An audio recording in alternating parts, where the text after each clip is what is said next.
Hello everyone. So in this video we will be talking about paper 2 of IIT JEE Advanced 2021 and we will be discussing each question of chemistry one by one. In the first question they have asked that which set of reactions might lead to the formation of orthoxylene that would lead to formation of this thing. तो orthoxylene अपने को पता होना चाहिए कि ऐसा मान लो कि टोलुइन के ऑर्थो पे CH3 लग गया है, ठीक है। तो वैसा चीज हो गई, दो डाई सब्स्टिट्यूटेड प्रोडक्ट है।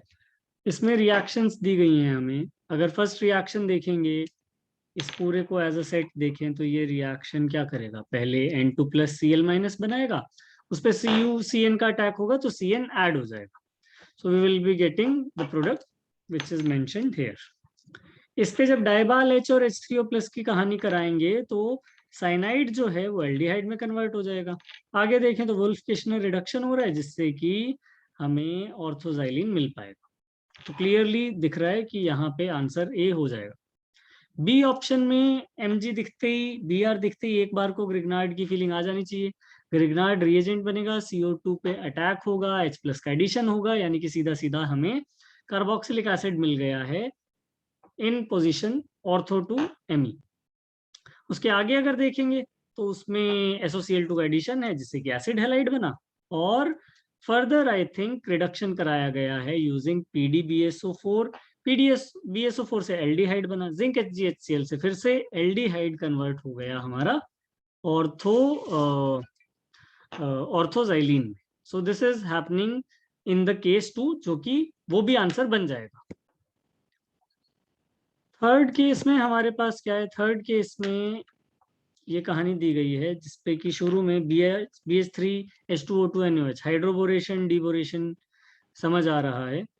तो यहाँ पे क्या होगा, एंटी मार्कोनिकॉफ एडिशन जिसकी वजह से OH बाहर की साइड जुड़ेगा।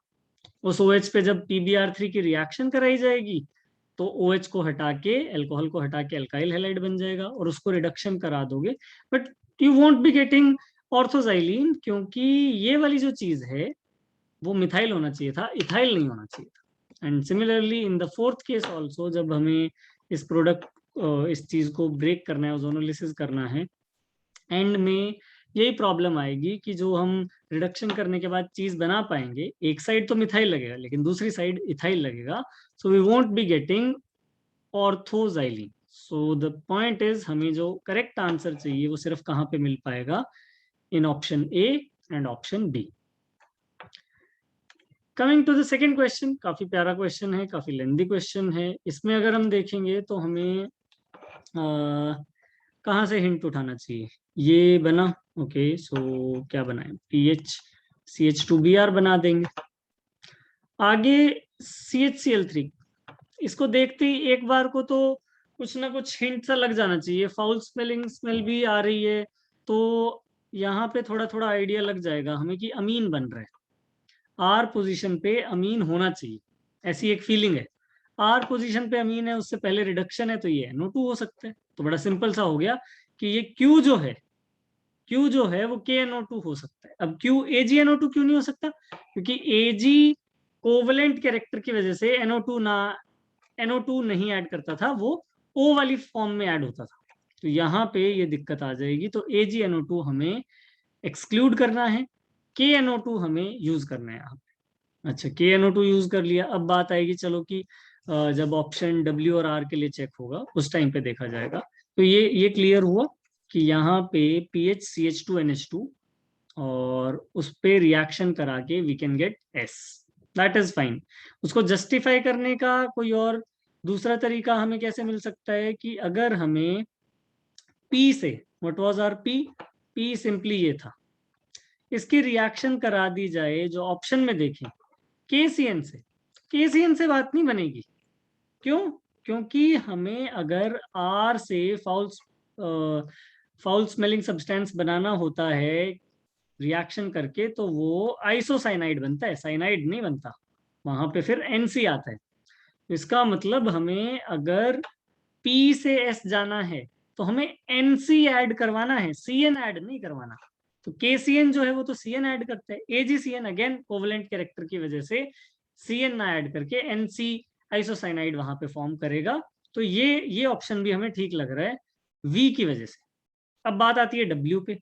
अब W को कैसे सोचें? सबसे पहले क्या कराया गया है, जो हमें टोलुइन दिया गया है, टोलुइन की reaction, toluene basically starting material है हमारा, KMnO4 KOH हीट H3O+ समझ आ रहा होगा। टिपिकल कहानी क्या कन्वर्ट करने की, बेंजोइक एसिड में कन्वर्ट करने की। Once benzoic acid is formed NH3 heat, इससे क्या आइडिया लग गया? इससे ये आइडिया लगा कि पहले अमोनियम सॉल्ट बना होगा, फिर हीट से NH3 वहां से रिमूव कर दिया, सॉरी वाटर वहां से रिमूव कर दिया, तो हमारे पास एक अमाइड आ जाए। अब उस अमाइड को हमें किस में लाना है? अमीन में लाना है। तो अमाइड को अमीन में लाने के लिए yes we can go ahead with LiAlH4। तो ये हमारे सही ऑप्शंस आ जाएंगे, A as well as D, ये दोनों हमारे सही ऑप्शन होंगे।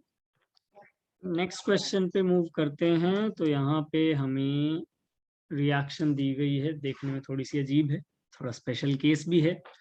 2x + y P में जा रहा है, लेकिन अच्छी चीज क्या है, रिएक्शन फर्स्ट ऑर्डर है और वो भी सिर्फ x के रिस्पेक्ट में ही डिपेंडेंसी है, y के रिस्पेक्ट में कोई डिपेंडेंसी नहीं है। जो टिपिकल कहानी है वो तो हम जरूर लिख सकते हैं। क्या कहानी बनेगी कि ये रिलेशन तो अपन लिख ही सकते हैं, जो बेसिक अपना डिफरेंशियल लॉ है, डिफरेंशियल रेट लॉ है, -1/2 dx/dt = dp/dt, या फिर आप चाहो तो इसको = -1/1 dy/dt भी लिख सकते हैं। अगर आप y के टर्म्स में चाहते हो तो वो भी आप यहीं से लिख सकते हो। इस चीज को एक बार इंटीग्रेट कर लेते हैं, थोड़ा इंटीग्रेट कर लेते हैं, उससे फायदा होगा। इंटीग्रेट करने में जो टिपिकल हमारी इक्वेशन है, टिपिकल फर्स्ट ऑर्डर इक्वेशन को यूज नहीं करना है। क्यों नहीं करना है? क्योंकि कोफिशिएंट का ध्यान नहीं देते हैं जनरली हम वहां पे। तो ln x0/xt = kt यूज नहीं करना है। वहां पे जो कोफिशिएंट होता है वो 1 होता है, यहाँ जो कोफिशिएंट है वो 2 है। तो अगर आप इन दोनों चीजों को लेके चलोगे, आपके पास ये ऑप्शन बनेगा, और इस ऑप्शन में आप क्या बोल सकते हो, इक्वेशन में एक 2 का फैक्टर एक्स्ट्रा दिख रहे हैं। इस 2 के फैक्टर को लास्ट में हमें कहाँ पे यूज करना होगा, कि जो KT आता था वो सिर्फ KT ना आके 2KT है, और K अगर हमें निकालना है तो बाकी सारी चीजों को इस साइड ले आते हैं। और जो हमें कंडीशन दी गई है उसे देख के क्या समझ आ रहा है, उन्होंने बोला है कि शुरू में x के 2 मोल्स थे, x0 अगर देखें तो 2 मोल्स थे, और y0 अगर देखें तो 1 मोल था।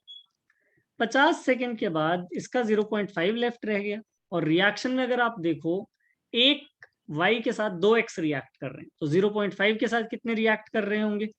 तो ये हम बोल सकते हैं कि ये t = 0 और t = 50 पे ये 1 रहेगा। क्लियरली क्या बोला जा सकता है कि x की भी जो हाफ लाइफ है वो 50 सेकेंड ही है, क्योंकि वो भी 2 से 1 कितनी देर में आया, 50 सेकेंड में आ गया। तो ln x0 2 और यहाँ पे 1, तो ln 2 = 2KT। t कितना पुट करना है? t 50 सेकेंड पुट करना है। ये पुट करने पे हमें किसकी वैल्यू मिलेगी? हमें वैल्यू मिलेगी k की, which is coming out to be 0.693/100 और 6.93 × 10⁻³ यानी 2 चीजें हमारी यहीं की यहीं वेरीफाई हो गई। क्या? एक तो रेट कांस्टेंट जो है वो ये नहीं आ रहा, गलत है ये रेट कांस्टेंट। दूसरी चीज क्या पता चल गई, हाफ लाइफ जो है x की वो बिल्कुल 50 सेकेंड है, जो y के थ्रू हमें हिंट मिल रहा है, वहां से ये हिंट मिल रहा है क्लियरली। अच्छा, आगे अगर देखा जाए -dx/dt की बात हो रही है, समझ लेते हैं क्या था भाई। -1/2 dx/dt was equal to kx, यही था। -dx/dt इसका मतलब कितना है? 2kx। ठीक है ये बात। अच्छा, टाइम कितना बोला गया है? टाइम बोला गया है 50 सेकेंड। 50 सेकेंड पे x हमने निकाल लिया है, कितना है वो रह गया था हाफ, विच इज लाइक 1। अगर 1 रह गया तो आप सिंपली क्या पुट कर सकते हो, 2 × k कितना निकाला हमने? 6.93 10⁻³ × x विच इज 1, तो ये बन जाएगा 13.86 × 10⁻³ ठीक लग रही है ये बात, है ना? और सिमिलरली अगर हमें -dy/dt निकालना है तो उसके लिए क्या करना पड़ेगा? अब -dy/dt जो है माइनस dy बाई dt, उसमें 2 का फैक्टर नहीं लाना, उसमें 2 का फैक्टर लाने की कोई जरूरत नहीं है, सिंपली kx। तो k कितना है 13.86, x टाइम कितना दिया गया, इस बार x जो हमें निकालना है 100 सेकेंड पे। आप समझो सीधी सी बात, 100 सेकेंड का मतलब क्या हो गया, 100 second is equal to second half life, right. अब सेकेंड हाफ लाइफ में क्या हो जाएगा, x जो था वो पहले 2 पे था, 50 सेकेंड बाद 1 पे पहुंच गया, और अगले 50 सेकेंड बाद कहां पहुंच जाएगा, हाफ पे पहुंच जाएगा। यानी यहां आपको किससे मल्टीप्लाई करना होगा, 6.93, 6 तो ये हमारे पास कितना होगा 6.93 into 10 to the power of -3। ये बात हमें बिल्कुल सही पता है, लेकिन मल्टीप्लाई क्या हो जाएगा इसके साथ, मल्टीप्लाई करना पड़ेगा आपको हाफ। हाफ क्यों मल्टीप्लाई करना पड़ रहा है, क्योंकि उस टाइम पे जो कॉन्सेंट्रेशन रह गई है एक्स की, वो सिर्फ हाफ रह गई है। तो using this we will get concentration of like concentration नहीं, माइनस dy by dt की वैल्यू 3.46 के करीब आ जाएगी। एक्चुअली 3.465 होनी चाहिए, बट सारी जगह ही 2 डेसिमल प्लेसेस हैं, तो we will go ahead with this. ठीक है, तो आंसर हमारे क्या क्या बन रहे हैं इसमें, बी, सी और डी। अगर ये तीनों देखेंगे तो हमारे ठीक ऑप्शंस बन रहे हैं थर्ड क्वेश्चन। फोर्थ क्वेश्चन पे चलते हैं। फोर्थ क्वेश्चन में क्या कहानी दी गई है कि x की कॉन्सेंट्रेशन हमने 10 की पावर -3 फिक्स कर दी है, और y की कॉन्सेंट्रेशन 10 की पावर -1 फिक्स कर दी है। x और y को एक कंडक्टिंग वायर से कनेक्ट कर दिया गया है, और उसमें x का डिसोल्यूशन हो रहा है। x का डिसोल्यूशन का मतलब क्या है, x सॉलिड से किस में जा रहा है, x +2 में जा रहा होगा। +2 क्यों बोल रहा हूँ, दिया भी हुआ है। अच्छा, इसका मतलब क्या है, सिर्फ ऑक्सीडेशन तो हो नहीं सकता, रिडक्शन भी हो रहा होगा, यानी y+2 जो है वो y+2 से किस में जा रहा होगा, y में जा रहा होगा। तो अगर आप इक्वेशन लिखना चाहो नेट, तो इट वुड बी लाइक कि x सॉलिड प्लस y+2 किस में जा रहा है, x+2 प्लस y सॉलिड। यानी कि k इक्विलिब्रियम अगर आप लिखना चाहोगे तो ये x+2 aqueous plus sorry divided by y+2 aqueous, इस फॉर्म में आने वाला। और ये कॉन्सेंट्रेशन आपको फिक्स कर दी गई है। ये कॉन्सेंट्रेशन कितनी दे दी गई है, 1 10 की पावर -3 और 1 10 की पावर -1। अच्छा, दूसरी चीज हमें ये बताना है कि कौन सी चीज क्या हो सकती है। सिंपल तरीका क्या है बताने का, सिर्फ ये चेक कर लो कि अगर ये रिएक्शन हो रही है, इस रिएक्शन का जो ई है, ई नॉट नहीं, ई कब होता है, कोई भी कंडीशन पे। ई नॉट कब होता है, स्टैंडर्ड कंडीशन पे। तो अगर जो इस रिएक्शन का ई आ रहा हुआ वो पॉजिटिव आया तो रिएक्शन हो जाएगी, अगर नहीं आया तो रिएक्शन नहीं होगी। ई को कैसे निकालेंगे, ई को नर्स्ट इक्वेशन से निकालेंगे। नर्स्ट इक्वेशन अगर हमने यूज की, और ये हम ऑलरेडी आइडेंटिफाई कर चुके हैं, दिस इज 10 की पावर -3, दिस इज 10 की पावर -1। ये वैल्यू जैसे ही हम पुट करेंगे, we will get E equal to E not plus 0.05। ये बात ठीक लग रही है, यहां तक हम आ जाएंगे। अब एक बार अपन बस ये देख लेते हैं जो कॉम्बिनेशंस हैं उनकी क्या क्या कहानी है। ठीक है, तो कैडमियम को x माना है, यानी इसको ऑक्सीडाइज करना है। तो कैडमियम रिड्यूस होने में माइनस पॉइंट कुछ दिखा रहे, तो ऑक्सीडाइज होने में क्या शो करेगा, +0.4 शो करेगा। और निकल को रिड्यूस करना है, तो निकल तो रिड्यूस होके वैसे तो परेशान हो रहा है टू बी फ्रैंक, लेकिन जो कॉम्बिनेशन है वो ठीक ठाक है, 0.16 आ गया। यानी कि इसमें भी कुछ और ऐड होगा, तो ये चीज तो डेफिनेटली क्या आने वाली है, this thing is definitely going to be greater than 0। अगर इस रिएक्शन का ई नॉट ग्रेटर देन 0 है, यानी फर्स्ट रिएक्शन क्या है हमारे लिए, फिजिबल है। बिल्कुल इसी लॉजिक से चलते हैं सेकंड पे।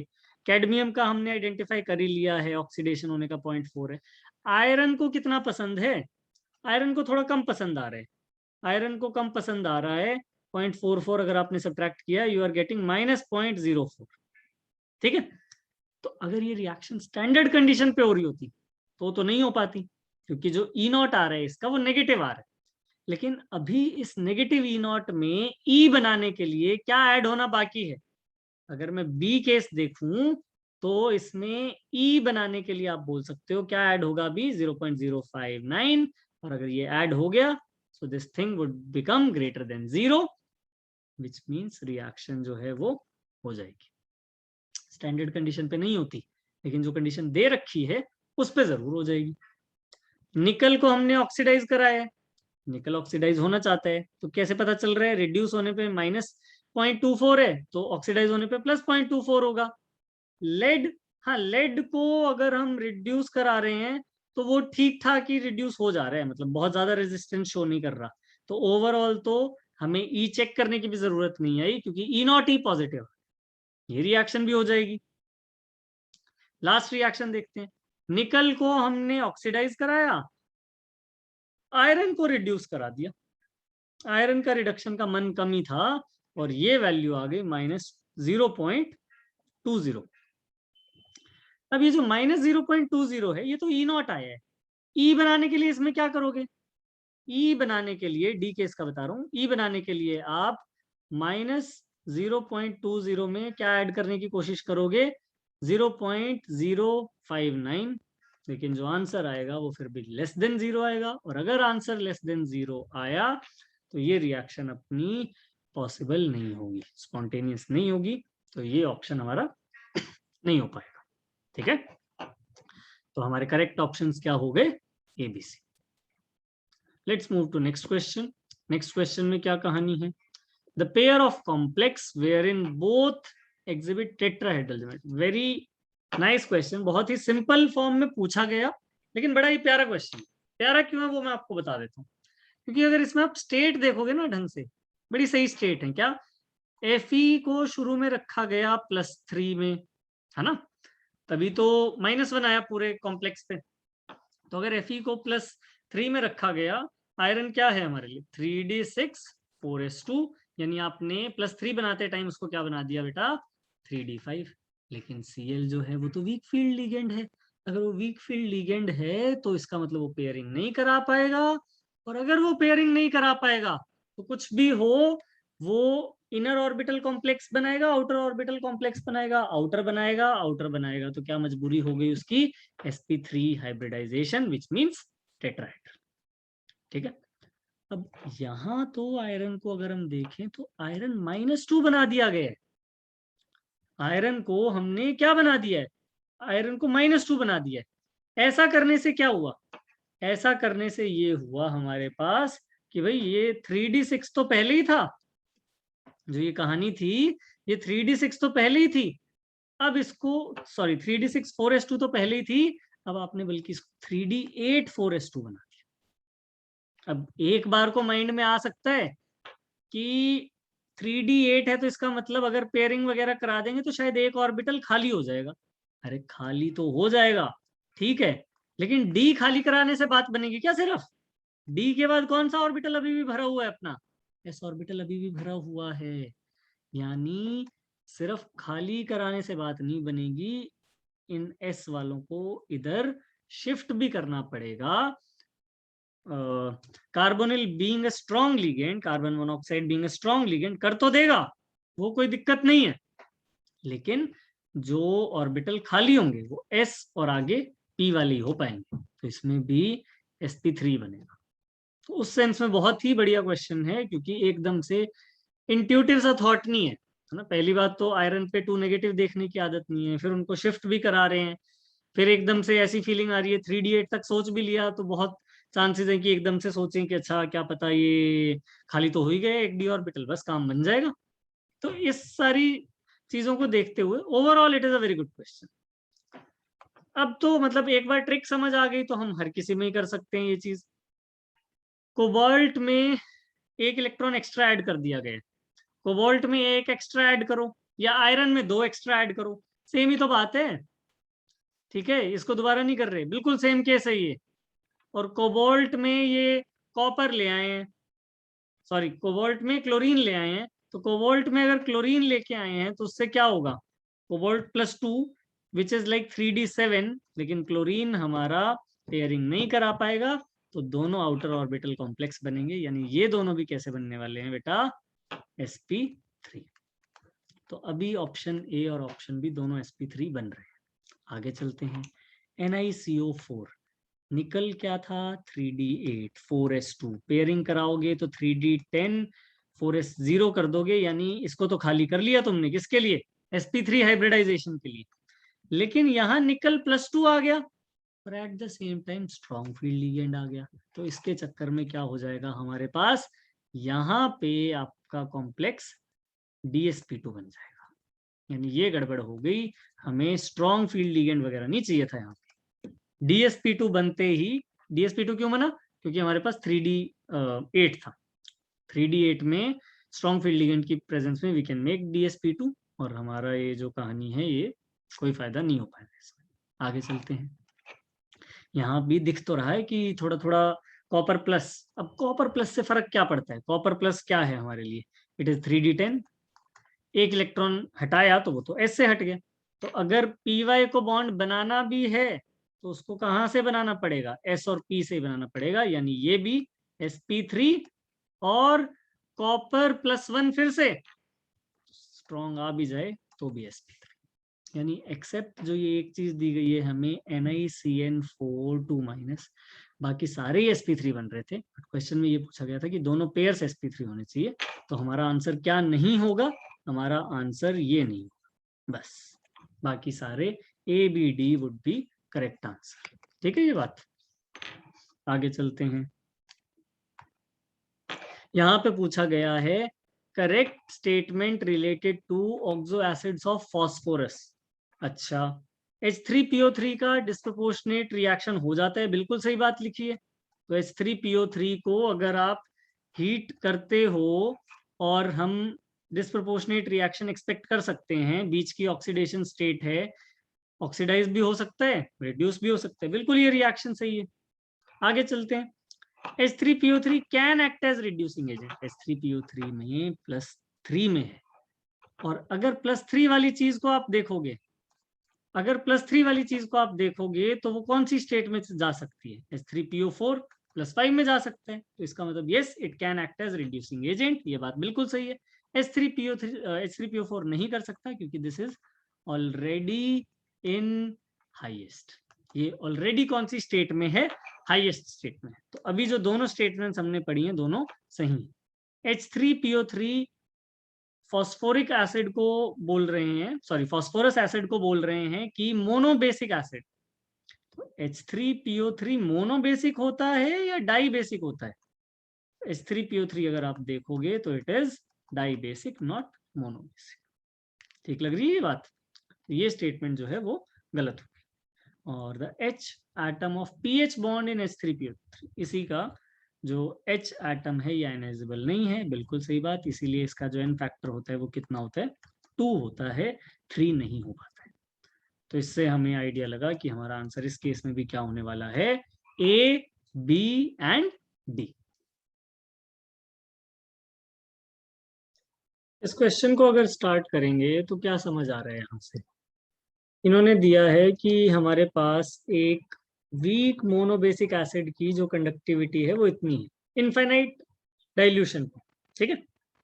अच्छा, लेकिन कुछ सर्टेन पॉइंट पे जब डिग्री ऑफ डिसोसिएशन अल्फा है तो वो कंडक्टिविटी थोड़ा कम हो जाती है, तो इसका मतलब हम सीधा सीधा अल्फा को क्यों ना किसी पर्टिकुलर कॉन्सेंट्रेशन पे वर्सेस इनफाइनाइट टाइम पे लिख लें। तो यहाँ पे हमारे पास क्योंकि अलग अलग कहानियां है तो मैं लिख रहा हूँ α1 is equal to y into 10⁻², units वगैरह सेम है, जबकि शुरू में कितना था वो सिंपली 4 इंटू 10⁻²। ठीक है, यही कहानी मैं थोड़ी देर बाद में भी लिख सकता हूँ क्या, कि α2 जो है, α2 जो है वो मैं क्या लिख सकता हूँ, देखो 3y into 10⁻² upon 4 into 100, simple सा रिलेशन यूज करके कि अल्फा को molar conductivity upon limiting molar conductivity के रेशो के फॉर्म में लिखा जा सकता है। ये बात ठीक लग रही है। इतना करते ही सबसे पहले तो हमारे पास क्या रिलेशन आया, हमारे पास एक रिलेशन आ गया कि जी α2 जो है वो किसके बराबर है, 3 टाइम्स α1, है ना। जो α2 है वो सीधा सीधा 3 टाइम्स किसके बराबर आ गया, α1 के। चलो ये चीज भी ठीक है। अब ये करने के बाद और हम क्या कर सकते हैं, इसके बाद और अगर हम समझने को चलें तो हम ये बोल सकते हैं कि यहाँ पे हमारे पास ये दो चीजें आ गई हैं, बिल्कुल सही है। और किसका फर्दर यूज किया जा सकता है? और ये यूज किया जा सकता है कि जो C1 है, C1 इज बेसिकली, अगर हम देखें तो इन्होंने बोला है कि 20 टाइम्स डाइल्यूशन किया गया है, तो C1 जो है वो 20 टाइम्स ऑफ C2 है। C1 की जो वैल्यू आ रही है वो 20 टाइम्स ऑफ C2 आ रही है।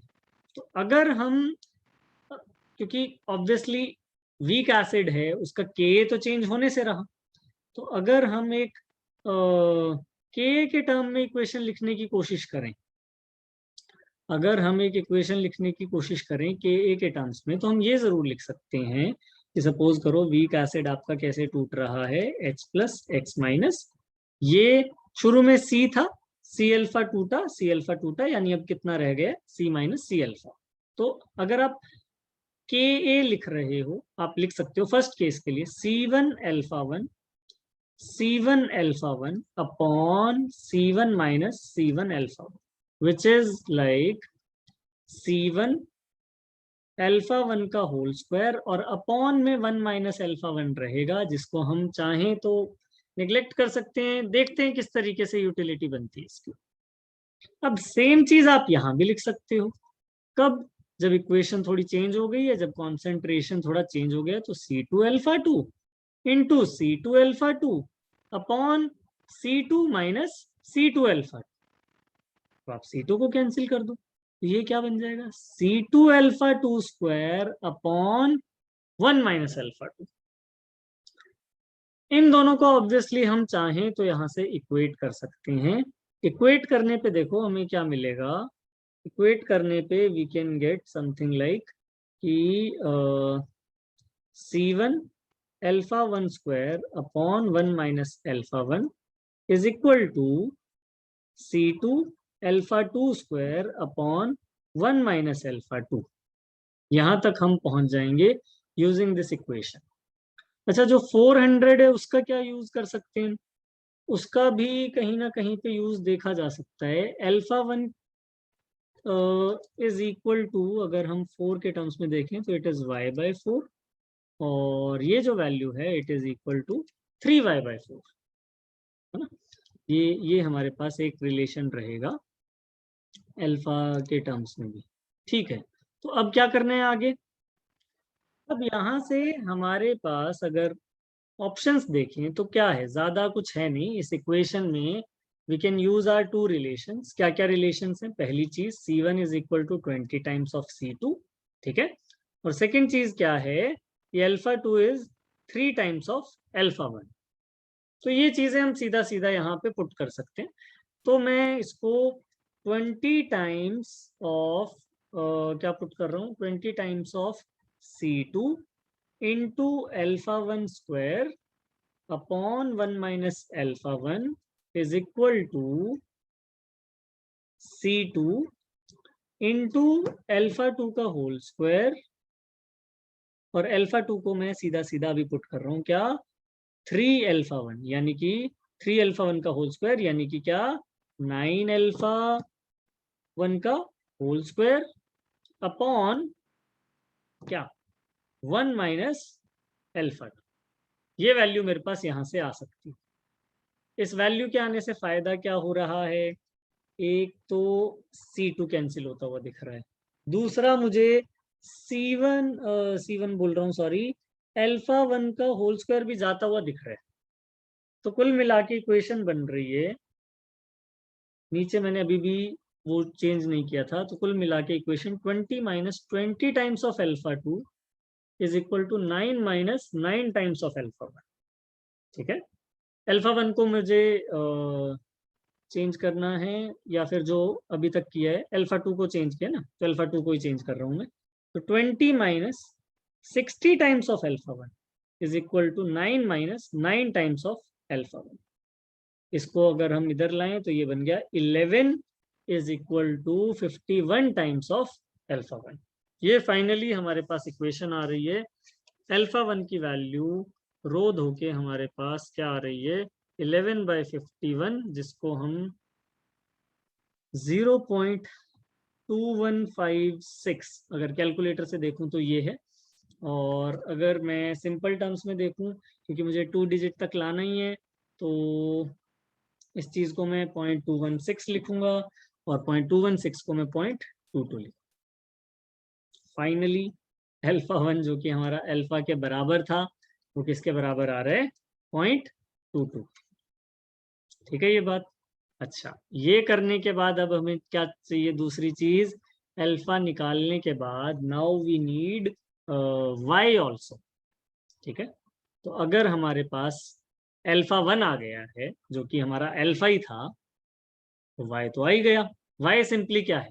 4 टाइम्स अल्फा 1। वाई जो है वो सिंपली क्या है? 4 टाइम्स अल्फा 1। यानी आंसर तो यही आ गया। फर्स्ट पार्ट है जिसमें थोड़ा सा सोचना पड़ेगा।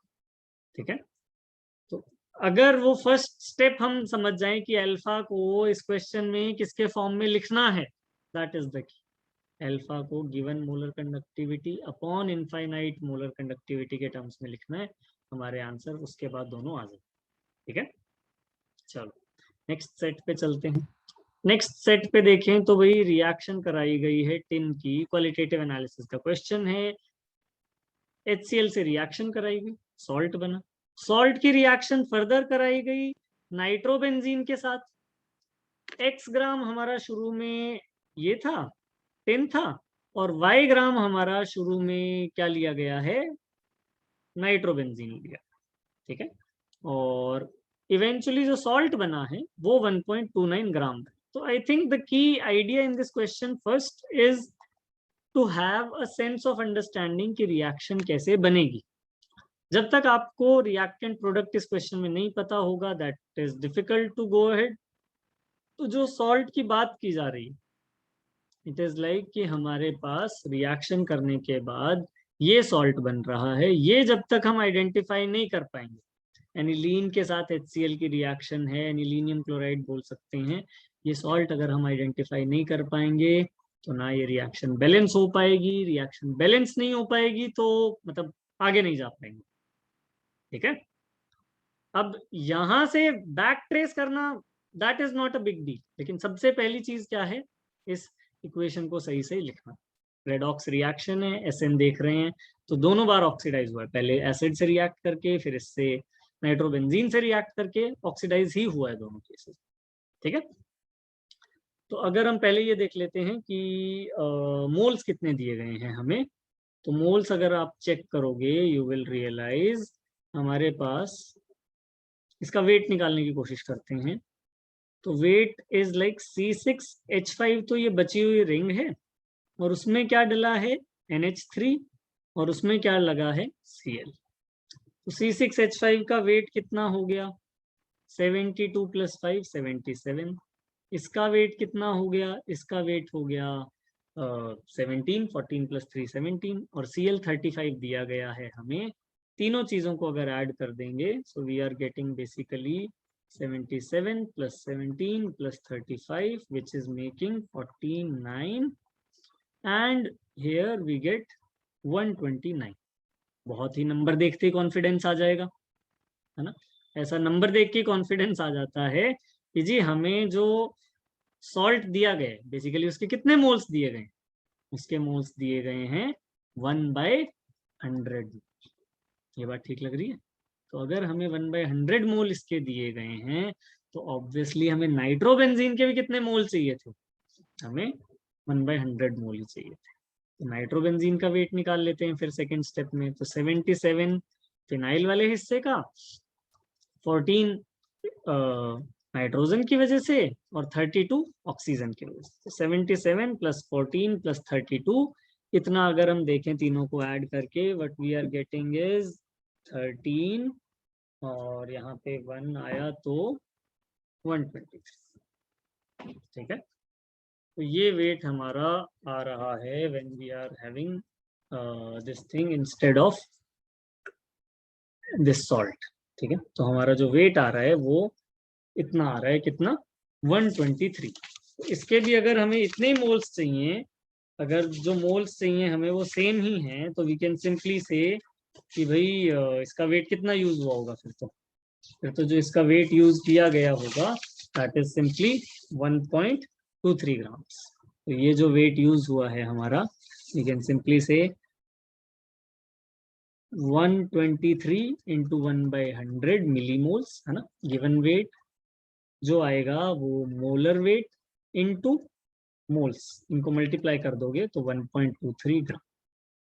यानी कि जो हमने नाइट्रोबेंजीन ऐड किया है वो कितना ऐड किया है, वो ऐड किया गया है 1.23 ग्राम्स। और आगे चलते हैं, और क्या पूछा गया है इस क्वेश्चन में, एक्स ग्राम यानी टिन और निकालना है। अच्छा, क्या पता चला, ये पता चला जी कि 1 मोल सॉल्ट बनाने के लिए कितना मोल SnCl2 चाहिए, 3 मोल SnCl2 चाहिए।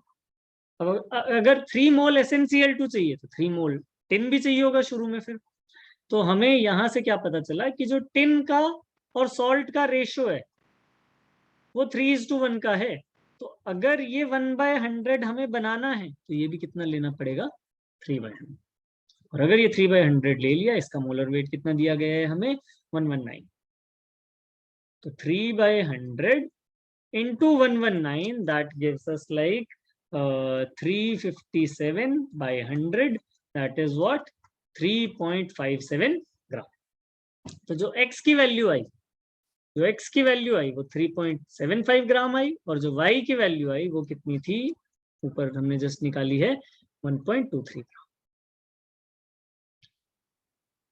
So this question was good question because of the equation it was used. अगर हमें इक्वेशन पता है, अगर हम एनालिसिस जानते हैं ये वाला, वी आर गुड। आगे चलते हैं। टाइट्रेशन का क्वेश्चन है, redox reaction balancing. So we can see यहाँ पे क्या हो रहा होगा, 5.6 ग्राम सैंपल लिया गया, ठीक है। उसमें वैसे कुछ आयरन हमें पता नहीं है कितना है ना।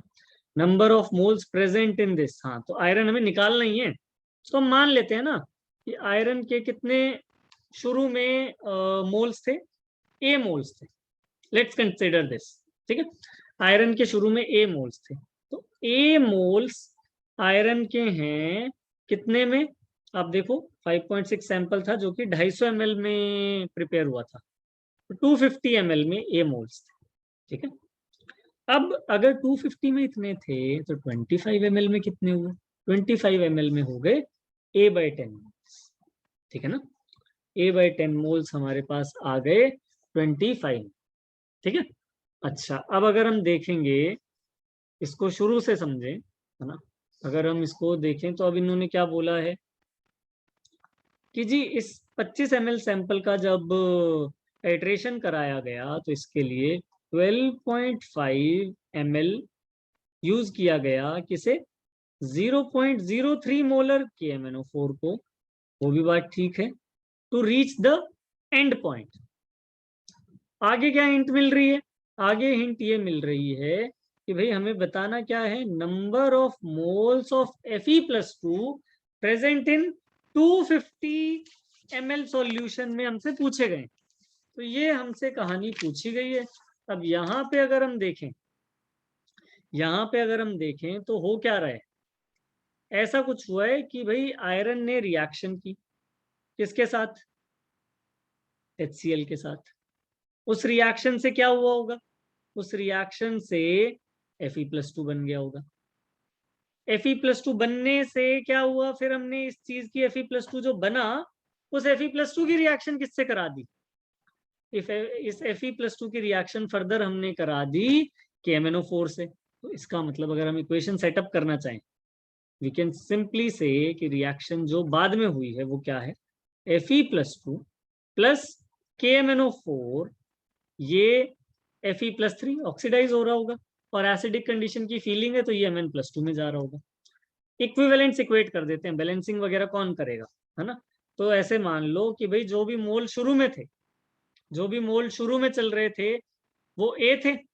अब ए मोल्स थे तो 25 ml में कितने आए थे, A/10 आए थे। Fe+2 के भी इसका मतलब कितने मोल्स थे, A/10। एन फैक्टर कितना दिख रहा है इसका, एन फैक्टर जो हमें दिख रहा है दैट इज इक्वल टू 1। तो A/10 इंटू 1, ये क्या आ गए हमारे इक्विवेलेंट्स। अभी सीधा सीधा हमने क्या निकाले हैं, इक्विवेलेंट्स। और इक्विवेलेंट्स यहाँ कैसे निकाल सकते हो, molarity into volume into N factor, volume इसको मैं लीटर में बदल दे रहा हूँ, into molarity 3/100 into N factor, N factor +7 से +5 में भेज रहे हैं तो कितने का एन फैक्टर है, 5 का एन फैक्टर है। तो कुल मिला के यहां हमें क्या समझ आ रहा है कि A/10 is equal to, moles है ये, they are equal to 125/10 into 3/100 into 5/1000। ये पूरी कहानी हमारे पास आई है, ठीक है। अच्छा, अब इस कहानी में ए तो बड़ी आसानी से निकल गया हमारे पास, ये यहाँ से कैंसिल हुआ, ठीक है, और ये 5 बना और ये 4 बन गया। तो अल्टीमेटली हमारे पास क्या नंबर बन रहा है, it is like 75/4 into 10⁻⁻4 moles, यही वैल्यू आई, ठीक है। अच्छा, एक्स था क्या वैसे, एक्स थे moles of iron present initially, लेकिन कितने में, 250 ml में, यानी हमें ए अगर मिल जाए शुरू में तो हम ये वैल्यू निकाल सकते हैं, ठीक है। तो अगर हमें ये यहाँ पे ए मिल जाता है, जो कि मिल भी गया है काइंड ऑफ, तो हम इसको क्या लिख सकते हैं, 75/4 इंटू 10⁻⁻2 लिखना है, तो बेसिकली डिवाइड किससे करना पड़ेगा, 100 से। Yes, we can write this, ठीक है। 1/100 अगर मैं लिख दूं तो we can go with like this. ये करते ही क्या इक्वेशन बन रही है, we are left with something like 1 हाँ यहाँ पे 3/4 आया, तो इवेंचुअली हमारे पास 3/16 जैसा कुछ नंबर बन रहा है, इंटू 10⁻⁻2 ये वैल्यू हमारी आ रही है। तो यहाँ पे आई थिंक एक छोटी सी हमने गलती कर दी, इसको एक बार दोबारा आई थिंक 10 की पावर अननेसेसरीली गलत लिख दिया, उसको गलत पावर रेज कर दिया है। Just let's see what happens. तो ए की अगर आप वैल्यू देखो तो यहाँ पे इवेंचुअली क्या आ रही है, 75/4 अपॉन 1/1000, ठीक है, विच इज लाइक, इसको अगर आप कैलकुलेट करोगे, दिस इज 18.75 इंटू 10⁻⁻3, ठीक है। और हमें आंसर किस में रिपोर्ट करना है, -3 में, -2 में, हमें रिपोर्ट करना है -2 में, यानी आप इसको क्या लिख सकते हो, 1.875 इंटू 10⁻⁻2। तो ये चीज हम यहाँ पे लिख सकते हैं। तो x या a जो हमारा है, या जो x है क्वेश्चन में, दैट इज 1.875। अगर कन्वेंशन से लेके चलें तो वी शुड राइट इट 1.88, क्योंकि ऑड डिजिट के बाद अगर 5 होता है तो हम उसे अपर इवन डिजिट बना देते। तो हमारे पास वैल्यू आ गई, ये क्या आए हैं, they are like 1.88 into 10⁻⁻2 moles of iron, ठीक है। और दूसरा क्या पूछा गया है, the amount of iron present in the sample is y% by weight. Iron का वेट दिया गया है, बिल्कुल दिया गया है। तो भाई आयरन के मोल्स कितने हैं, Fe के मोल्स कितने हैं, 1.88 इंटू 10⁻⁻2। तो Fe का वेट कितना हो गया, 1.88 डिवाइड बाय 100 इंटू 56, यानी परसेंटेज कितना हो गया, परसेंटेज हो गया 1.88 इंटू 56 डिवाइड बाय 100 इंटू 5.6। शुरू में सैंपल 5.6 का ही था, इंटू 100। ये करने से हमें क्या आइडिया लगा, ये कैंसिल हो रहा है यहाँ से, ठीक है, ये यहाँ से कैंसिल हो गया, और इवेंचुअली आंसर जो आ रहा है हमारा सिंपली क्या आ गया, 18.8%। तो जो शुरू में आयरन का सैंपल दिया गया है उसमें से सिर्फ 18.8% जो है वो आयरन है, ठीक है। तो ये हमारे पैराग्राफ वाले क्वेश्चन।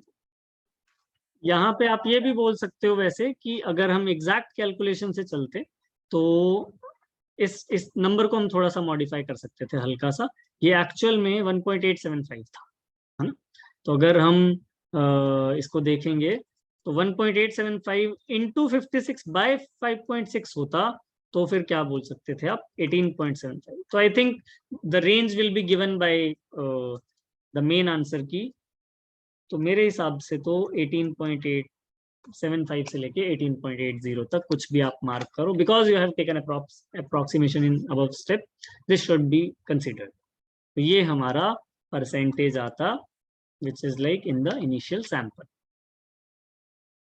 इस क्वेश्चन में क्या कहानी दी गई है हमें, यहाँ पे कुछ बॉन्ड एनर्जीज दी गई हैं which could be used in maybe next question but not right now। अभी के लिए इन्होंने सीधी सी बात ये पूछी है हमसे कि CH बॉन्ड की बॉन्ड स्ट्रेंथ का अप्रोक्सीमेशन करना है हम। तो अगर देखें, अगर हमें फ्री रेडिकल बनाना है तो ऑब्वियसली जो प्रोडक्ट्स हमारे जितने स्टेबल होंगे, मान लो मेरे को CH बॉन्ड ब्रेक करके C रेडिकल और H रेडिकल बनाना है, H रेडिकल तो हर केस में सेम ही बन रहा है, C रेडिकल जितना ज्यादा स्टेबल होगा उतना ज्यादा मैं क्या बोल सकता हूं कि रिएक्शन होने की टेंडेंसी ज्यादा होगी, या आप ये बोल सकते हो कि उस प्रोसेस में जो बॉन्ड एनर्जी लगेगी वो थोड़ी कम लगेगी। ठीक है, तो अगर हम देखें तो सबसे स्टेबल रेडिकल हमें कौन सा दिख रहा है, जो ये PHCH2H अगर ये टूटेगा और PHCH2 रेडिकल बनेगा तो सबसे ज्यादा स्टेबल है। अगर ये सबसे ज्यादा स्टेबल है तो इसकी एनर्जी सबसे क्या होनी चाहिए, कम होनी चाहिए। और अगर हम देखें कि भाई आप क्या कर रहे हो, आप H का बॉन्ड तोड़ना चाह रहे हो sp कार्बन से, जिसमें परसेंटेज p कैरेक्टर जो आ रखा है वो अच्छा खासा आ रखा है, तो इस प्रोसेस में जो एनर्जी लगेगी वो सबसे ज्यादा लगेगी। तो ये मैच किससे कर जाना चाहिए, 132 से। अच्छा, sp2 से तोड़ोगे तो भी थोड़ी ज्यादा लगेगी, तो वो मैच किससे कर जाना चाहिए, 110 से। अगर ये देखोगे CH वाली कहानी जो सिंपल sp3 वाला है, तो वो किससे बचा फिर, 95 से। तो P कुल मिला के 3 से मैच कराना है, P को 3 से मैच कराने की टेंडेंसी कहाँ दिख रही है, यहाँ दिख रही है, यहाँ दिख रही है। आगे चलते हैं, Q सबसे स्टेबल है यानी सबसे कम वाला, तो Q किससे मैच कराना है, 88, तो 4 Q4 यहीं से क्लियर हो गया। तो Q जो है वो ये, और S अगर देखोगे तो हाईएस्ट, S का भी कोई और ऑप्शन नहीं है, सारे ऑप्शन गलत हो गए। तो हमारा करेक्ट ऑप्शन क्या आ रहा है यहाँ से, फर्स्ट। ठीक लग रही है ये बात। तो ये किस पे सीधा सीधा बेस्ड हो गया, स्टेबिलिटी ऑफ फ्री रेडिकल को। आगे देख लेते हैं। अब यहाँ पे क्या हो रहा है, हमें यहाँ पे बेसिकली ये रिएक्शन दी गई है और इस रिएक्शन के रिस्पेक्ट में ऊपर वाले डेटा को देख के कुछ स्टेटमेंट्स बताने। Initiation step is exothermic. अरे शुरू में एक्सोथर्मिक कैसे हो सकता है, शुरू में तो चाहे CH4 ले लो और चाहे Cl2 ले लो, दोनों को तोड़ना तो एंडोथर्मिक ही होगा, यानी फर्स्ट स्टेटमेंट तो पक्का ही गलत हो गई, एक्सोथर्मिक तो हो ही नहीं सकता। Propagation step involving CH3 formation is exothermic. अच्छा, प्रोपगेट कराना है हमें, प्रोपगेट कराने का मतलब क्या है, और वो भी CH3 रेडिकल बना के, तो मे बी हमारे पास Cl रेडिकल होगा। ठीक है, उसको हम किससे जोड़ रहे होंगे, उसको हम CH4 से जोड़ रहे होंगे, सो दैट Cl बन जाए, कौन सा HCl बन जाए, और साथ में क्या बन जाए, CH3 रेडिकल बन जाए। यही हुआ। अब अगर अपन देखें इसको, तो भाई तुमने क्या किया, CH4 का बॉन्ड तोड़ा है, बॉन्ड तोड़ा है तो एनर्जी लग गई हमारी, तो कितनी, 105। और at the same time HCl का बॉन्ड बनाया है, HCl का बॉन्ड बनाया तो एनर्जी रिलीज भी हो गई 103। लेकिन कुल मिला के एंडोथर्मिक हुआ या एक्सोथर्मिक हुआ, देरी ज्यादा पड़ गई ना एनर्जी, तो ये तो क्या हो गया, दिस इज एंडोथर्मिक। ये बात भी गलत हो गई। ऐसे ही इन्होंने क्या लिखा, propagation step involving CH3Cl formation. अच्छा, इसमें CH3Cl हमें बनाना है, तो यहाँ क्या फीलिंग आ रही है, यहाँ पे CH3Cl आप कैसे बना सकते हो, CH3 रेडिकल अगर आपके पास है और आप उसकी रिएक्शन करा दो ClCl से, तो क्या बन जाएगा, वो CH3Cl बन जाएगा। अब ये अगर देखेंगे तो भाई यहाँ पे हमें क्या करना पड़ रहा है, इस प्रोसेस में हमें ClCl का बॉन्ड तोड़ना है, कितनी एनर्जी लग रही है जी, 58। और CH3Cl का बॉन्ड बन रहा है तो कितनी एनर्जी रिलीज हो रही है, -85। तो भाई फिर से ये स्टेप एंडोथर्मिक है या एक्सोथर्मिक है, ये स्टेप एक्सोथर्मिक है। इन्होंने क्या लिख दिया, एंडोथर्मिक लिख दिया। ओवरऑल रिएक्शन की बात कर रहे हैं, ओवरऑल रिएक्शन की बात कर रहे हैं कि जी रिएक्शन एक्सोथर्मिक है। वैसे तो पहले 3 गलत आ गए तो पता तो चल ही रहा है, लेकिन फिर भी ओवरऑल रिएक्शन की बात कर रहे हैं कि एक्सोथर्मिक है। ओवरऑल रिएक्शन के लिए देख लेते हैं जी फिर कौन कौन से बॉन्ड टूटे हैं, कौन कौन से बने हैं। देखो, एक तो CH4 का बॉन्ड टूटा है किससे, ये बना है CH3 रेडिकल और H रेडिकल, ये एंडोथर्मिक है। Cl का बॉन्ड टूटा है, ये रेडिकल बने, ठीक है। और अगर देखें तो CH3 रेडिकल और Cl रेडिकल जुड़े हैं, ये भी बोल सकते हो। और क्या बोल सकते हो, और H रेडिकल और Cl रेडिकल जुड़े हैं। यही 4 कहानियां हुई है ना। तो CH4 वाले की एनर्जी अगर देखें तो कितनी आ रही है, 105, और Cl वाले की एनर्जी 58। तो ये आई 105 और ये आई 58, 105 और इसको 58 को लिख दूंगा, तो ये कितना बन गया बेटा, 163। 163 यूनिट एनर्जी आपको देनी पड़ी है फर्स्ट स्टेप में। CH3Cl से कितनी एनर्जी निकल रही थी जी, उससे निकल रही है 85। CH3 और Cl जुड़ गए तो 85 एनर्जी निकली, और HCl से कितनी एनर्जी निकली, HCl से 103 निकली। तो 103 प्लस 85, इतनी एनर्जी रिलीज भी हुई है। इतनी एनर्जी रिलीज हुई है तो क्या समझ आया, 188 एनर्जी रिलीज हुई है, 163 एनर्जी कंज्यूम हुई है। यानी नेट एनर्जी कितनी रिलीज हुई है, नेट एनर्जी रिलीज हुई है हमारी -25 किलो कैलोरी पर मोल। यानी डी स्टेटमेंट जो लिखा है गिवन डेटा के बेसिस पे, वही स्टेटमेंट करेक्ट है। ठीक लग रही है ये बात, है ना। फर्स्ट वाला स्टेबिलिटी ऑफ रेडिकल से देखना था, सेकंड वाला सिंपली कैसे देखना है, सेकंड वाला हमें देखना है जो गिवन डेटा है उसको यूज करके। क्वेश्चन नंबर 15 पे चलते हैं। 15 में क्या दिया हुआ है, K3FeCN6 को FeSO4 से रिएक्ट कराया है, ये ऑक्सीडाइज हुआ तो इसको रिड्यूस कर गया बेचारे को, K4FeCN6 बना गया। अच्छा, अब इसने, चलो ये इंफॉर्मेशन दे रखी है बट इन्होंने, अब इसकी फर्दर रिएक्शन जो कराई है उससे हमें क्या पता चला कि एब्सेंस ऑफ एयर में कराई तो व्हाइट पीपीटी बनी जो कि ब्लू बन गई। अब ब्लू वाली तो फीलिंग है हमारे पास, Fe4FeCN6 ब्लू वाली फीलिंग फिर भी है, लेकिन ये व्हाइट कब बनता है एब्सेंस ऑफ एयर में, तो वो जो कंपाउंड है आप ऐसा मानो दैट इज K2FeCN6। ये जो कंपाउंड है ये कौन सा कलर शो कर रहा है, व्हाइट कलर शो कर रहा है। तो अपना आंसर क्या होगा इसके बेसिस पे, सी आंसर। और बाद में इन्होंने बोला है कि FeSO4 से ब्राउन रिंग टेस्ट मिलता है, ये अब हम नहीं कर रहे भाई। ब्राउन रिंग टेस्ट हमें बहुत अच्छे से पता है वो कैसे मिलता है, इस कॉम्प्लेक्स की वजह से मिलता है। So answer would be simply D. Question number 17 पे चलते हैं, क्या कहानी है। क्वेश्चन नंबर 17 में दिया हुआ है एक गैस है जो कि 2 रिवर्सिबल प्रोसेस फॉलो कर रही है। ठीक है जी, कोई बात नहीं, देख लेते हैं क्या हो रहा है। फर्स्ट में दिया हुआ है, ध्यान से देखो एक बार। फर्स्ट में इंटरनल एनर्जी डिक्रीज हुए जा रही है, एंट्रोपी कांस्टेंट है। एंट्रोपी कांस्टेंट से ना बड़ी जल्दी एक बार एडियाबैटिक की फील आ जाती है कि क्यों, क्या पता Q0 रहा हो। और दूसरी चीज, Q0 होता है एडियाबैटिक प्रोसेस होती है, एक्सपेंशन हो रहा होता है तो T ड्रॉप भी कर जाता है, तो इंटरनल एनर्जी भी कम हो रही है। तो यहां से क्या फीलिंग आ गई कि जी फर्स्ट वाली जो रिएक्शन है ना, फर्स्ट वाली रिएक्शन कैसी है, एडियाबैटिक। ठीक लग रही है ये बात, फर्स्ट वाली रिएक्शन एडियाबैटिक है। सेकेंड वाली पे चलते हैं। सेकेंड वाली रिएक्शन को देख के क्या समझ आ रहा है, सेकेंड वाली रिएक्शन को देख के समझ आ रहा है टेम्परेचर कांस्टेंट है, एंट्रोपी बढ़ी जा रही है, एक्सपेंशन तो हो ही रहा है दोनों में, है ना। एंट्रोपी यहाँ पे बढ़ रही है तो इसका मतलब एक्सपेंशन हो रहा है, वहां पे टेम्परेचर गिरे जा रहा था, इसका मतलब वहां भी एक्सपेंशन हो रहा है, तो एक्सपेंशन तो हो रहा है दोनों में। तो ये आइसोथर्मल और ये एडियाबैटिक, फर्स्ट वाली प्रोसेस एडियाबैटिक, सेकेंड वाली आइसोथर्मल। ठीक है, ये की पॉइंट है इस क्वेश्चन का कि जी इस कंडीशन से हमने जज कर लिया एडियाबैटिक, और नीचे वाली कंडीशन से हमने जज किया आइसोथर्मल। पेपर 1 में भी ऐसा क्वेश्चन था, वहां भी ऐसी जजमेंट लगानी थी काइंड ऑफ। ठीक है, अच्छा, अगर अपने को याद हो, अगर अपने को याद हो तो वर्क डन का मॉड है ना, साइन में भी कंफ्यूज नहीं हो, छोड़ो।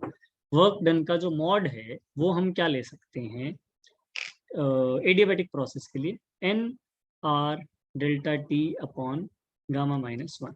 ठीक है, अभी मॉड की बात कर रहे हैं सिंपली। तो अगर हम पॉजिटिव आएगा देख लेंगे, बाद में नेगेटिव जो भी होगा उसको कंसीडर कर लेंगे। अच्छा, ये मैंने क्यों लिखा, ये मैंने इसलिए लिखा क्योंकि एडियाबैटिक प्रोसेस जब पता चली गए है तो जो मैग्नीट्यूड होता है वर्क डन और डेल्टा यू का वो तो सेम ही होता है ना, फिर वो तो सेम ही होता है एडियाबैटिक प्रोसेस में। तो अगर ये वैल्यू आप देखो ग्राफ से, तो ग्राफ से क्या समझ आ रहा है कि डेल्टा यू है जी 450 माइनस 2250, लेकिन साथ में बेटा एक्सिस का ध्यान रखना है, डिवाइड बाय आर यानी मल्टीप्लाई बाय आर करना पड़ेगा अगर सिर्फ डेल्टा यू निकालना है तो।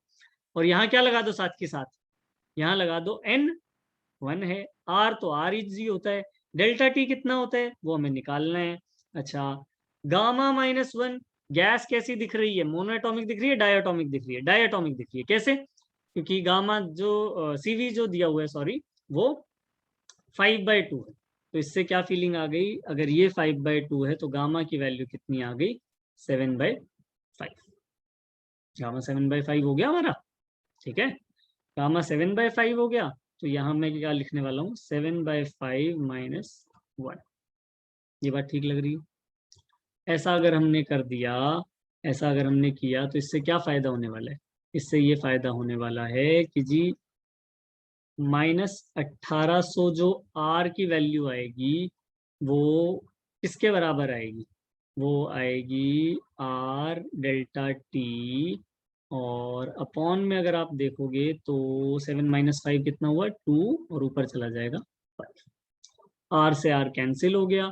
कुल मिला के अगर आप देखोगे तो what we are getting is something like this, कि डेल्टा टी की जो वैल्यू आ रही है दैट इज, कुछ गलत किया क्या हमने, 5 को सबसे ऊपर भेजना था, 7 - 5 ऊपर चला गया, बिल्कुल सही है। डेल्टा टी की जो वैल्यू आ रही है 2 into -180 divide 1800 in fact divided by 5। ऐसा करने से 2 इंटू -360 यानी कि नेट कितना आया, -720।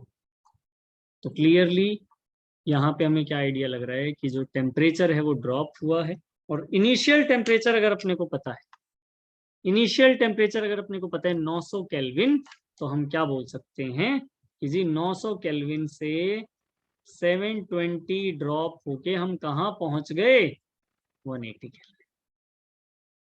ये बात ठीक लग रही है? यानी अभी हमने क्या आइडेंटिफाई कर लिया, हमने जो ये वाला पॉइंट है प्रोसेस 2 का जो पूरा टेम्परेचर है वो फाइंड कर लिया, इट इज 180 केल्विन। ठीक है ये बात? चलो ये 180 केल्विन हो गया, आगे चलते हैं। अब ये 180 केल्विन होने के बाद अब हमें क्या समझ लगा कि जी ये तो आइसोथर्मल है। अब आइसोथर्मल का जो वर्क होता है वो तो हमें पता है ना। और फिर से वही चीज, एक बार सिंपली मैग्नीट्यूड के टर्म्स में सोच लेना, कंफ्यूजन ज्यादा लगे तो NRT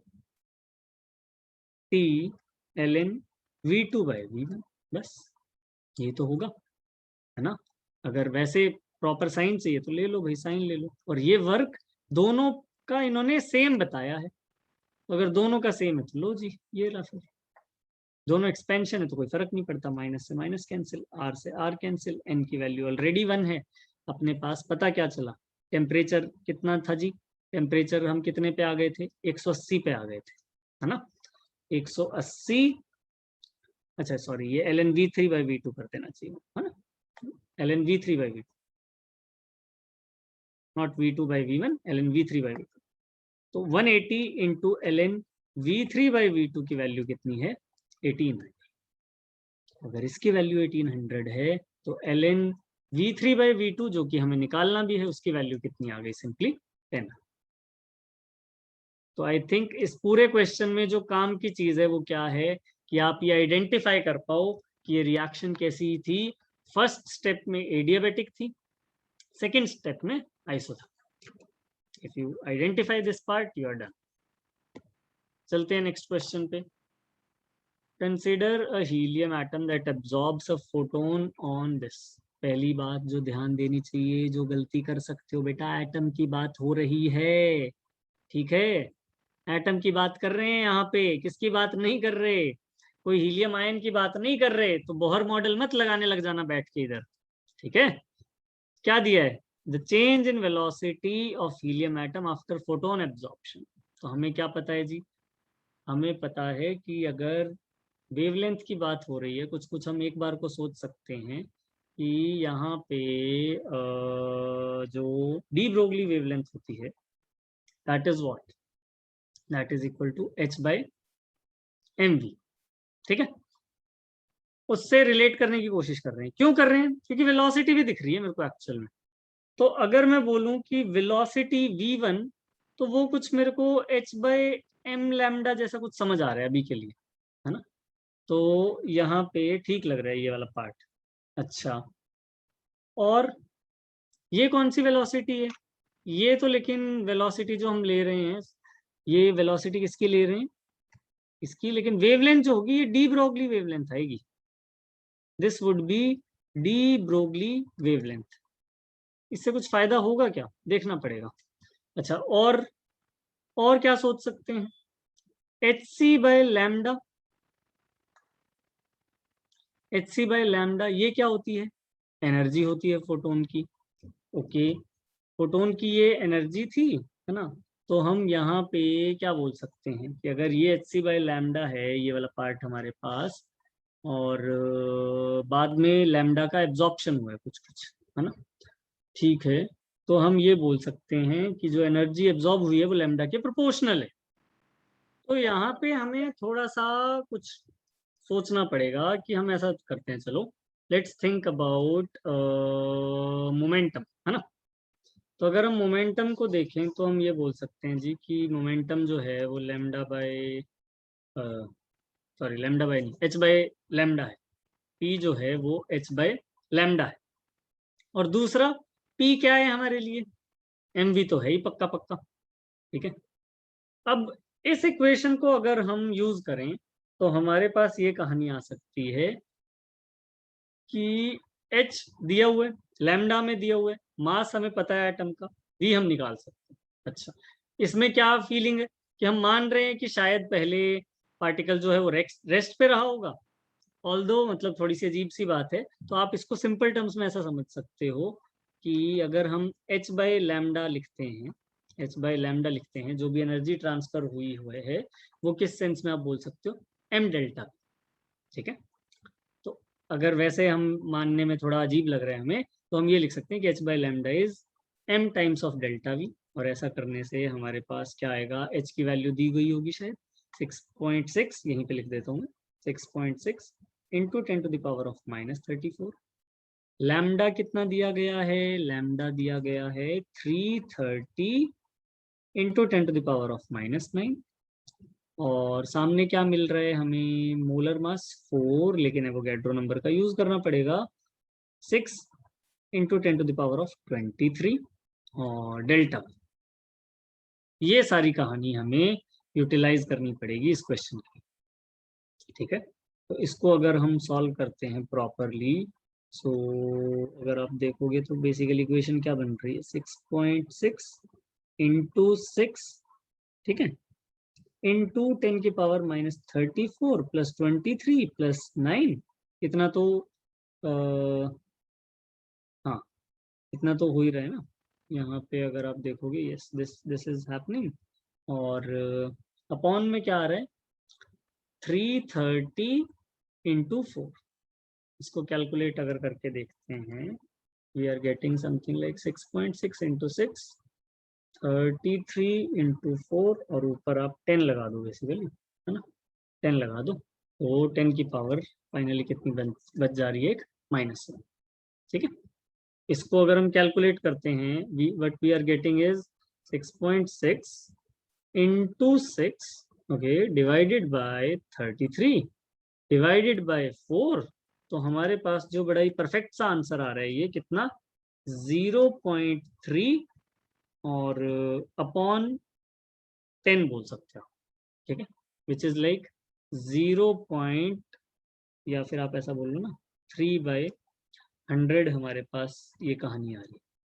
ठीक है, 3/100 हमारे पास वैल्यू बन रही है। अच्छा, पूछा क्या गया है हमसे? पूछा गया है कि ये जो वैल्यू आप निकालोगे, इसको निकालना है सेंटीमीटर पर सेकेंड। तो हमने अभी जो डेल्टा वी निकाला है वो ऑब्वियसली सेंटीमीटर पर सेकेंड में नहीं निकाला है, अभी इसको हमें सेंटीमीटर पर सेकेंड में निकालना हो। एक बार कैलकुलेशन फिर से देख लेते हैं just in case. So what we are seeing is 6.6 into 10⁻⁻34, बिल्कुल सही बात है, अपॉन 330 10⁻⁻9, वो भी सही है।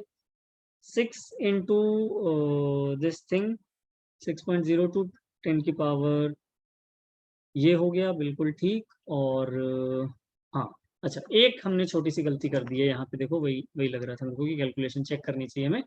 ये जो वैल्यू अगर हम SI यूनिट में रखना चाहते हैं, तो ये तो अभी हमने क्या रखा है, ये तो हमने ग्राम में रखा है, तो इसको साथ साथ में हमें क्या रखना चाहिए बेसिकली, 10 की पावर -3 से भी साथ में मल्टीप्लाई करना चाहिए, ठीक है, ताकि किलोग्राम में आए।